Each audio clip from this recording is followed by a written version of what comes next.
Dengan menggunakan patagium, sepasang selaput yang menutupi tulang rusuk dan tampak seperti sayap, reptil berukuran kecil ini meluncur dari satu pohon ke pohon lain. Dan terkadang mereka menjadikan ranting dan bebatuan sebagai tempat muaranya. Ketika di udara, mereka meluncur beberapa detik atau menit ketika angin sedang tenang.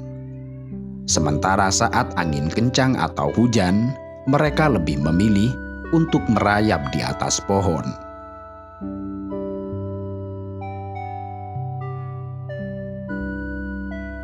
Mereka dikenal dengan cekibar, kadal terbang atau naga terbang, dan merupakan salah satu dari 40 spesies cekibar yang ada di dunia.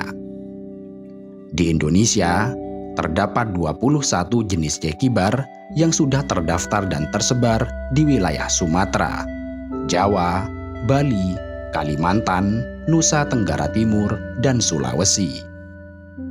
Biasanya, mereka ditemukan di pedalaman hutan hujan. Kendati demikian, mereka sering pula ditemukan di perkebunan, persawahan, bahkan pemukiman. Meski dikenal memiliki layar sayap yang dapat dibentangkan dan dilipat, mereka tidak benar-benar terbang, melainkan hanya meluncur atau melayang layaknya manusia yang sedang menggunakan parasut. Layar sayap yang mereka miliki berupa kulit tipis yang disanggah oleh 6 tulang rusuk. Layar ini digunakan oleh cekibar untuk menahannya agar tidak jatuh terlalu cepat ketika sedang meluncur dari satu pohon ke pohon lain. Selain dapat digunakan untuk meluncur, sayap cekibar juga berfungsi untuk mempertahankan diri. Cekibar bisa melipat sayapnya tersebut dan menyerap panas lebih banyak. Sebab reptil adalah hewan berdarah dingin, sehingga mereka membutuhkan panas matahari untuk menyesuaikan suhu tubuhnya.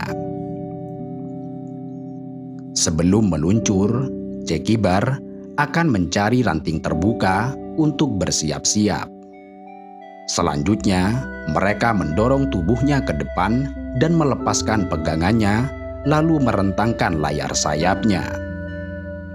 Di udara, mereka mampu meluncur dari pohon satu ke pohon lain hingga jarak 60 meter.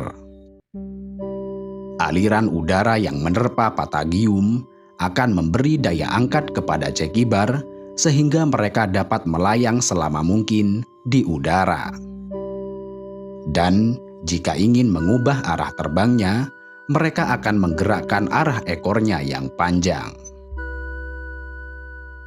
Meskipun dapat meluncur di udara, cekibar hanya akan melakukan hal tersebut jika mereka sedang terancam, dikejar mangsa, mencari tempat tinggal, atau memburu makanan favoritnya.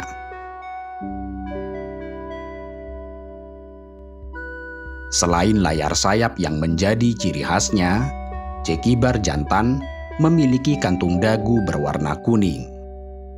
Sementara yang betina memiliki kantung dagu berwarna biru cerah dan sepasang sibir kulit di kiri dan kanan leher. Cekibar adalah hewan pemakan serangga atau insektivora, di mana makanan favorit mereka adalah serangga-serangga kecil seperti semut atau rayap. Umumnya, ketika hendak makan, cekibar akan diam di dekat jalur yang biasa dilalui oleh mangsanya. Yang dengan demikian, mereka dapat dengan mudah untuk menyantap hewan buruannya. Mereka aktif mencari makan di siang hari dan memiliki fungsi sebagai pengendali ekosistem serangga yang arboreal dan durnal, sehingga pohon tersebut tidak cepat tumbang. Keberadaan cekibar juga bisa dijadikan indikator sebuah sistem yang sehat, baik di perkotaan ataupun pedesaan. Cekibar adalah hewan diurnal, yang berarti bahwa mereka aktif di siang hari. Namun demikian, pada puncak siang hari, mereka lebih memilih untuk beristirahat dengan tujuan agar terhindar dari paparan cahaya matahari yang berlebihan. Dan berkat warna kulitnya yang menyerupai kulit pohon, mereka dapat beraktivitas di puncak pohon dengan aman. Cekibar jantan menghabiskan seluruh hidupnya di pepohonan, sedangkan sang betina hanya akan meninggalkan pohon untuk bertelur.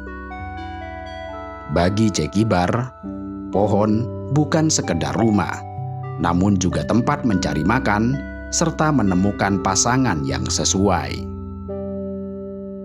Cekibar jantan adalah hewan teritorial, yang berarti bahwa masing-masing dari mereka memiliki kekuasaannya tersendiri.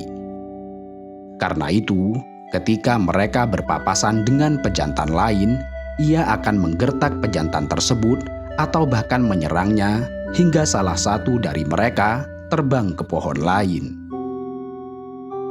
Seekor cekibar jantan bisa memiliki antara 2 hingga 3 pohon sebagai wilayah kekuasaannya. Namun, jika cekibar yang terdapat di wilayah cekibar jantan adalah cekibar betina, maka pejantan akan membiarkan dan bahkan mengajaknya untuk kawin.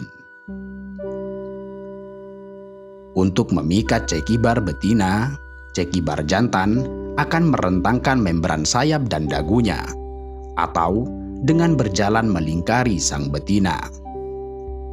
Jika betina menolak untuk kawin, ia akan membentangkan sayapnya.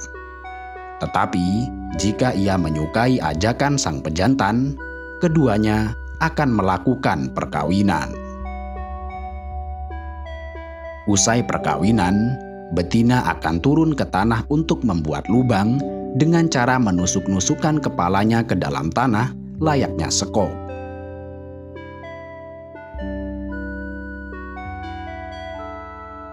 Selanjutnya, ketika lubang telah berhasil dibuat, betina akan menaruh telur-telurnya di lubang tersebut, kemudian menutupnya kembali dengan tanah agar telurnya tidak terlihat oleh hewan pemakan telur. Dalam sekali bertelur, betina akan mengeluarkan 5 butir telur. Dan setelah melewati masa inkubasi selama kurang lebih 1 bulan, telur-telur tersebut akan menetas. Dan begitu menetas, anak-anak cekibar langsung hidup secara mandiri.